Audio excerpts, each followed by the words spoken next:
July 10th రాబోతున్న exciting movie Baahubali. Amarendra Baahubali బళ్ళాల దేవ first time TV5 స్టూడియోలో ఉన్నారు. Let's talk to them. Hi Prabhas గారు, హాయ్ రాణా గారు. జనరల్గా ఈ బాహుబలి మూవీ అసలు ఫస్ట్ మీరు కథ ఎప్పుడు విన్నారు? అంటే కథ ఒక 3.5 yearsలో బ్రీఫ్ నరేషన్ విన్నాను. 3 years అయి ఉంటుంది. 20 minutes బ్రీఫ్ నరేషన్ చెప్పారు. బట్ ఒక 6 years ముందే రాజమౌళి గారు నేను సినిమా చేద్దాం అనుకున్నాను. రాజమౌళి గారు చెప్పారు 6 years ముందు అప్పుడు మగధీర ఇంకా చేస్తున్నారు, ఒక బిగ్ ఫిల్మ్ చేద్దాం అనుకుంటున్నాను, మధ్యలో ఒక 1 film చేసి విల్ డూ దిస్ ఫిల్మ్ అని అన్నారు. సో దాని తర్వాత 5 years ముందు ఒక 4-5 lines ముందు చెప్పారు బాహుబలి ముందు. అన్నీ నాకైతే వెరీ ఎక్సైటింగ్ ఉన్నాయి. So this was Baahubali just 3.5 years back చెప్పారు. అక్కడి నుంచి స్టార్ట్. 2.5 years జర్నీ అండి. 2.5 years తర్వాత మీ అభిమానులు ఎంతో ఈగర్గా వెయిట్ చేస్తున్నారు. మరి కొద్ది రోజుల్లో మీరు వాళ్ళ ముందుకు వెళ్ళిపోతున్నారు. సో మీ అభిమానులకి, మీ డార్లింగ్స్కి ఫస్ట్ ఏం చెప్తారు? ఫస్ట్ ఇన్ని రోజులు వెయిట్ చేసినందుకు థ్యాంక్స్ చాలా. బట్ ఇన్ని రోజులు మిమ్మల్ని వెయిట్ చేయించాను, వెరీ సారీ. 10th త్వరలో మనకు రిజల్ట్ వస్తుంది. హోప్ మీరందరూ ఎంజాయ్ చేస్తారు అనుకుంటున్నాను. రాణా, బళ్ళాల దేవ అసలు ఈ క్యారెక్టర్ వింటుంటేనే ఒక వైబ్రేషన్స్ పాస్ అవుతున్నాయి. సో మీకు క్యారెక్టరైజేషన్ చెప్పినప్పుడు మీరు ఎలా అనుకున్నారు? నాకు ఈ కథ చెప్పి నాకు తెలిసి 3 సంవత్సరాలు అయిందండి. ఆయన ఫస్ట్ శోభు గారు cinema producer, he is my neighbour, next door neighbour, మా ఇంటి పక్కన ఉంటారు. ఆయన వచ్చి చెప్పారు, రాజమౌళి గారు బాహుబలి అంటే బాహుబలి అనే సినిమా గురించి తెలుసు, రాజమౌళి ప్రభాస్ గారు సినిమా చేస్తున్నారని తెలుసు. సో ఆయన కలిసినప్పుడు ఫస్ట్ కూర్చుని కథ విన్నానండి. కథ విన్న వెంటనే నాకు ఒక హై వచ్చేస్తుంది. You get blown by hearing a story. అంటే అంత పెద్ద కథ, ఇది ఒక ఎపిక్ స్కేల్లో, అంటే ఒక రామాయణం మహాభారతం ఎలా విన్నామో వచ్చినప్పుడు అంత హై వచ్చిందండి. కానీ ఆ టైంలో నాకు 3 years బ్యాక్ అంటే నేను ఒక యాక్టర్ 2 సంవత్సరాలు అయిందండి. ఇప్పుడు ఆ టైంలో ఒక విలన్ చేయడం కరెక్టా కాదా ఇలాంటి థాట్స్ చాలా ఎక్కువ ఉన్నాయి. కానీ నాకు ఒకటి అర్థమైందండి ఆ టైంలో, ఇలాంటి ఆపర్చునిటీ నాకు తెలిసి ఒక యాక్టర్కి మళ్ళీ తన జీవితంలో ఇట్ మైట్ నాట్ హ్యాపన్. అంటే దిస్ ఇస్ డెఫినెట్లీ లైఫ్లో ఒకేసారి వచ్చే ఒక కథ. అంటే మళ్ళీ ఒక రాజమౌళి మళ్ళీ తీస్తాడో లేదో కూడా తెలియదు. ప్రభాస్ గారు బాహుబలి కథ విన్న ఎవరైనా కానీ చాలా ఎక్సైట్ ఫీల్ అవుతారు. కానీ అది 2.5 years సస్టైన్ కావాలి అంటే మీకు రీఛార్జ్ చాలా అవసరం. సో బాహుబలి టీంలో మీ రీఛార్జ్ ఎవరు?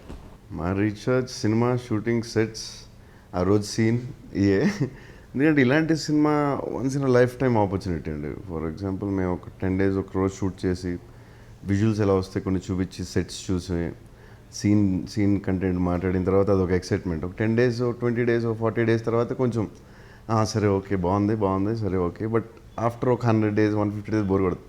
బట్ ఎవ్రీ 20-30 days మాకు మైండ్ బ్లోయింగ్ షాక్. సెట్కి వెళ్ళగానే ఇదేంటి ఇలా ఉంది. అంటే కొన్ని సెట్స్ అయితే మనుషులు యాంట్లు చేయలాగా అనిపిస్తారు. సో ఇలాంటి సెటప్, ఇలాంటి ఇది రాజమౌళి సినిమా, ఇలాంటి సెటప్, ఇలాంటి ఇన్ని ఆపర్చునిటీస్ ఒకటే సినిమాలో చాలా కష్టం. India's biggest motion picture, biggest sets, visuals, greatest thing ఈ సినిమాలో అంటే హైలైట్ అంటే విజువల్స్. ఇన్ని షాకింగ్ న్యూస్లతో ఇన్ని రోజులు నడిపాం. బట్ అయినా 250 days తర్వాత అనిపించింది ఇంక సినిమా చూడాలి, ఇంకా చాలా షూటింగ్ ఎంత ఉంటే సరదాగా అనేవాళ్ళు మీరు రాజమౌళి ఎంత ఉంటే అంత రిలీజ్ చేసి చూసేద్దాం తర్వాత. మీకే అంత యాక్ట్ చేసిన మీకే అంత ఉంటే మీ అభిమానులకి ఇంకెంత ఎక్సైట్మెంట్తో ఉన్నారు అంటే. అదే ఈ సినిమాకి ఫస్ట్ టైం ఈ ప్రతి సినిమాకి అభిమానులకి నచ్చాలి, ఫ్యాన్స్ నచ్చాలి, ఆడియన్స్ నచ్చాలి, ఫ్యాన్స్ నచ్చాలి, అలా నచ్చుతో లేదు ఇది బాగుందా అది. ఈ సినిమాకి ఏమైపోయిందంటే ఒక 250 days తర్వాత ఫ్యాన్స్ కదా ముందు నేను సినిమా చూసేలా అనిపించింది. బట్ స్టిల్ ఎనీ టైం ఫ్యాన్స్కి ఆడియన్స్కి నచ్చితేనే సినిమా ఏం చేసినా మేము ఎంత కష్టపడినా. రాణా గారు, మీకు అసలు తెలుగు డిక్షన్ మీద కమాండ్ ఎలా వచ్చింది? కృష్ణమందే జగద్గురుల్లో మీరు పౌరాణిక డైలాగ్స్ చెప్తారు. అంటే ఆ డైలాగ్స్ వలన రాజమౌళి గారు చూసి ఇది స్టెప్పింగ్ స్టోన్ అనుకోవచ్చా బాహుబలికి? అంటే నాకు మీరు అడిగిన క్వశ్చన్ నాకు అర్థం కాలేదండి. తెలుగు డిక్షన్ ఏదో తెలుగుడికి తెలుగు డిక్షన్ కాకపోతే ఏ భాష డిక్షన్ వస్తుందండి? అంటే ఒకటండి, నేను చిన్నప్పటి నుంచి స్కూల్లో చదివినప్పుడు కానీ ఆల్వేస్ అంటే తెలుగు అనేది it was always part of my learning. And పౌరాణికాలు ఎందుకు నచ్చినంటే నాకు బేసిక్గా ఎన్టీ రామారావు గారి సినిమాలు చాలా ఇష్టం అండి. సో ఆ సినిమాలు ఎక్కువ చూడడంతో నాకు తెలిసి నేను తెలుగు అక్కడ నేర్చుకున్నాను, ఇంకెక్కడ కాదు. అండ్ కృష్ణ మందేలో చేసిన తర్వాత నాకు రాజమౌళి గారు ఫస్ట్ డే ఈ called me right after the release and he was very excited with the character the way I performed అది ఇది I think that was my entry in to Baahubali. Prabhas గారు మీరు చాలా యుద్ధ విద్యలు నేర్చుకున్నారు, రకరకాల యుద్ధ విద్యలు నేర్చుకున్నారు. సో ఈ క్రమంలో మీకు చాలా గాయాలయ్యాయి అనే ఒక వార్తలు వచ్చాయి. మరి దాంట్లో నిజం ఎంత ఉంది? చాలా నిజం ఉంది. అంటే ఒక వార్ ఎండింగ్ ఆ టైంలో సర్జరీ అయింది. So 3 months I couldn't workout. 3 months shooting నాకు గ్యాప్ ఇచ్చారు. 1 month వీళ్ళందరితో తీసారు, నేను లేని వర్క్ అంతా. సో ఒక 3 months బెడ్ రెస్ట్. ఓకే, అంటే ఇప్పుడు మీరు విలన్గా చేస్తున్నారు బళ్ళాల దేవ, ప్రభాస్ గారు హీరోగా చేస్తున్నారు. అండ్ మీరు సెట్స్లో ఎమోషన్స్ని ఎలా క్యారీ చేసుకుంటారు? అంటే ఆఫ్ స్క్రీన్ ఎలా ఉంటారు మీరిద్దరు? అసలు ఆన్ స్క్రీన్లో విలన్గా మీరు, హీరోగా తను ఉంటారు. సో ఆఫ్ స్క్రీన్ ఎలా ఉంటారు? ఒకటండి, అంటే ఈ సినిమా స్టార్ట్ అయ్యే ముందు అయితే నాకు అసలు ప్రభాస్ పరిచయం కూడా లేదు. ఎక్కడో హాయ్ హలో ఇంతే. అండ్ ఒకటి 2 విషయాలు అండి. అంటే ఒకటి, తను చాలా మంచోడు, చాలా ఫ్రెండ్, అంటే is a very simple guy to become friends with. అదొక ఆప్షన్. లేకపోతే 3 సంవత్సరాలు తెచ్చినట్టు కలిసి ఉండాలండి మేమందరూ. అండ్ అందుకే నాకు తెలిసి అందుకే అయి ఉంటాం. అంటే ఆప్షన్ లేకుండా కొంచెం ఫ్రెండ్స్ అయిపోతుంది చూడండి. నాకు తెలిసి నాకు ప్రభాస్ కదా అయింది అనుకుంటా.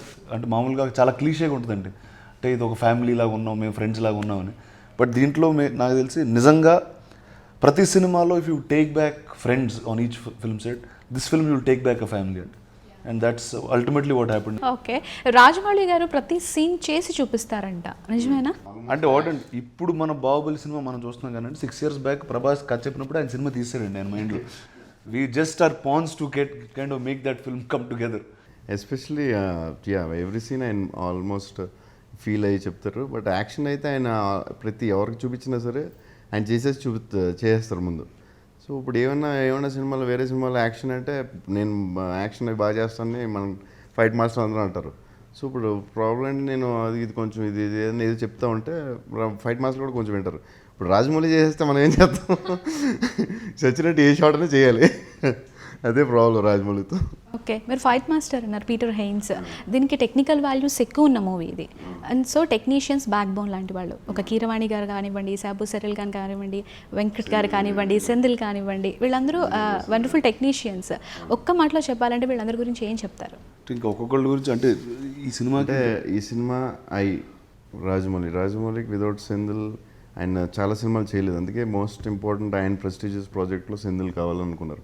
సో హౌ ఇంపార్టెంట్ సెంధిల్ అనేది మీకు 1 wordలో చెప్పాలంటే Rajamouli needs Senthil for Baahubali.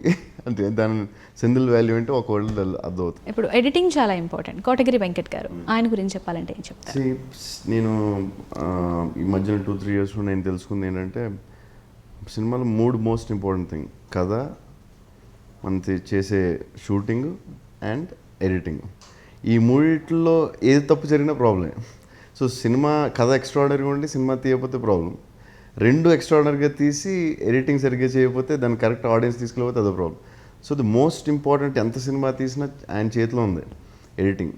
So is super. ఎందుకంటే ఆయన చేసిన అన్ని సినిమాలు, రాజమౌళి గారు అన్ని సినిమాలు ఆయనే చేశారు. సో ఆయన ఇప్పుడు మనకు తెలిసి ది బెస్ట్ ఎడిటర్. రాణా గారు, ఇప్పుడు ఎక్కడ విన్నా రింగ్ టోన్స్ విన్నా, కాలర్ ట్యూన్స్ విన్నా బాహుబలి మ్యూజిక్కే ఉంది. సో మ్యూజిక్ అనేది చాలా ఇంపార్టెంట్. కీరవాణి గారు ఆస్థానం రాజమౌళి గారికి. సో ఏం చెప్తారు కీరవాణి గారి గురించి? అంటే ఒకటండి, అంటే కీరవాణి గారు అంటే ఈజ్ ఆల్మోస్ట్ తెలుగు మ్యూజిక్లో ఒక లెజెండరీ నేమ్ అంటే కీరవాణి రాగం అనేది it's become such a household thing that everybody is grown up with. And Rajamouli గారికి ఖచ్చితంగా ఈ సినిమాలో ఒక బ్యాక్ బోన్ అండి. అంటే film is story with visual and sound అంటారు. That sound is what he's taken forward and done it so beautiful. అంటే ఈ సినిమాలో బ్యాక్గ్రౌండ్ స్కోర్ అంటే యాక్చువల్లీ నిన్న రాత్రి actually sitting my house with some friends. అది తెలుగులో కాదు, తెలుగు, తమిళ్, హిందీలో 3 భాషలు ఒకే పాట వింటా ఉన్నాం. అండ్ ప్రతిసారి ఆ గూస్ బంప్స్ అనే ఒక ఫీలింగ్ వచ్చింది. And so that he will continue with the film అంటే. And I think is done a fantastic job and hope this duo continues forever. Director hero soulmates అయితే ఒకరికొకరు నడిపించుకుంటే బాహుబలి లాంటి అద్భుతాలు సృష్టించచ్చంటారా? అది పర్సనల్ థింగ్ అండి. సినిమా వేరు, పర్సనల్ లైఫ్ వేరు. నేను రాజమౌళి గారు పర్సనల్గా ఆయన అంటే చాలా ఇష్టం. అంటే అలాంటి వాడిని చూడలేదు నేను నా లైఫ్లో. అంటే is two beautiful, two pure. అంటే ఈ రేంజ్లో ఉంటే చాలా ఫ్రస్ట్రేషన్ వస్తుంది. కాంపిటీషన్ ప్రస్తుతం లేదు. But there is lot of things. దీన్ని ఈ సక్సెస్ని ఆయన సస్టైన్ చేయాలంటే ఒక లోపల ఒక అద్భుతంగా ఏదో మిషన్ ఉండాలి. ఒక్క సక్సెస్కే చాలా కష్టంగా ఉంటుంది దాన్ని సస్టైన్ చేయడం. ఇన్ని సక్సెస్ కరెక్ట్ ఏమో అనిపిస్తుంది. మనం ఒకసారి ఒక సినిమా సక్సెస్ అయితే మనకు తెలిసి ఈ కొన్ని పాయింట్లు తెలిసిపోయినాయి అనిపిస్తుంది. ఆ పాయింట్లు మళ్ళీ వాడితే అది వర్కౌట్ అవ్వదు. చాలా కష్టం. ఒక 10 మంది కలుస్తారు, రేపు ఇంకో సక్సెస్ అయితే 1,00,000 మంది కలుస్తారు, వాళ్ళతో మాట్లాడాలి. 1,00,000 పనులు ఎక్కువ ఉంటాయి. దాంతోపాటు నువ్వు మనిషిగా ఒక క్యారెక్టర్ని అలా ఉంచుకోవాలంటే చాలా కష్టం. బట్ పర్సనల్ ప్రొఫెషన్ అనేది రెండు వేరు. ఇది దానికి దీన్ని కలపకూడదు. అంటే ఏ విధమైన కోర్ ఎమోషన్ బాహుబలిని నడిపిస్తుంది అంటారు? కోర్ ఎమోషన్ అంటే it's the want for power అంటే దట్ ఈస్. అండ్ ఈ సినిమాలో ముఖ్య పాత్రలు వచ్చి ఇట్స్ 7 different characters that are very very powerful. శివగామిని, రమ్యకృష్ణ గారిది, సత్యరాజ్ గారిది, అనుష్కది, తమన్నాది, నాజర్ సార్ది, అందరిది, బలాల దేవుడి, వీటి పేరు చెప్పకపోతే మళ్ళీ హట్ అవుతుంది. ఈ సినిమా ఒక్క క్యారెక్టర్ అని చెప్పలేము. Everything is connected to all characters. First time Rajamouli గారు ఇన్ని క్యారెక్టర్స్, నేను ముందు ఇంటర్వ్యూలో కూడా చెప్పాను, ఫస్ట్ టైం ఎప్పుడు రాజమౌళి గారు హీరో విలన్ మీద ఫస్ట్ ఉంటుంది, హీరోయిన్ కూడా ఉంటుంది. ఈ మధ్యనే ఆయన హీరోయిన్ కూడా ఇస్తున్నారు. సో ఈ సినిమాలో మీరు చూసి రాజమౌళి గారు కొత్తది ఏంటంటే ఆయన చేసింది ఒక గ్రేట్ విజువల్స్ అన్నీ ఓకే, బట్ 7 క్యారెక్టర్స్ ఇంపార్టెన్స్ అనేది ఈ సినిమాలో ఫస్ట్ టైం రాజమౌళి గారు ever tried something like that. ప్రపంచ సినిమానే ఇప్పుడు బాహుబలి వైపు చూస్తుంది. అంటే ఇండియన్ సినిమా స్టాండర్డ్స్ పెంచేసింది ఒక్కసారిగా.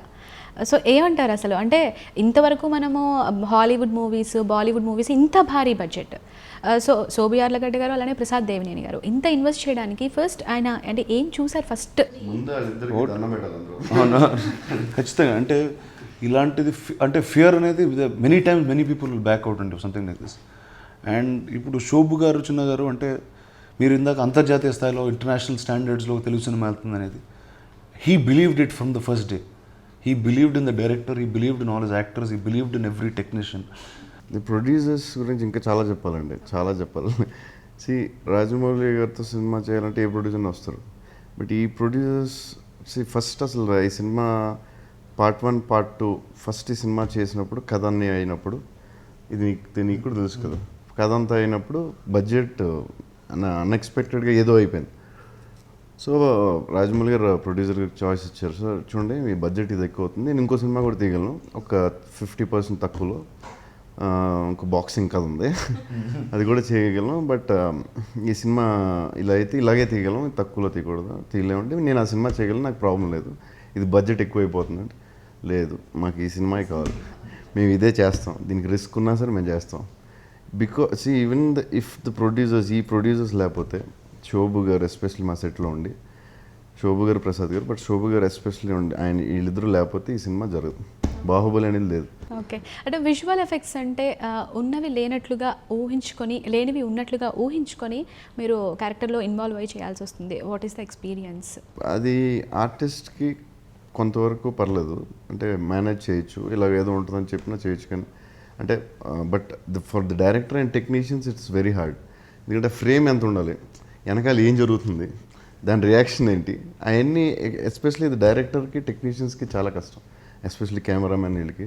సో ఆ ఫ్రేమ్ ఎంత పెట్టాలి, దాని వెనకాల ఏం జరుగుతుంది, రాజమౌళి అది విజన్ ఇలా వస్తే ఏంటి, ఇలా వస్తే ఏంటి అనేది ఆయన ఐడియా ఉండి, సో ఇట్ ఈస్ లైక్ సగం సినిమా ఇక్కడ, సగం సినిమా అక్కడ, so it's very tough job.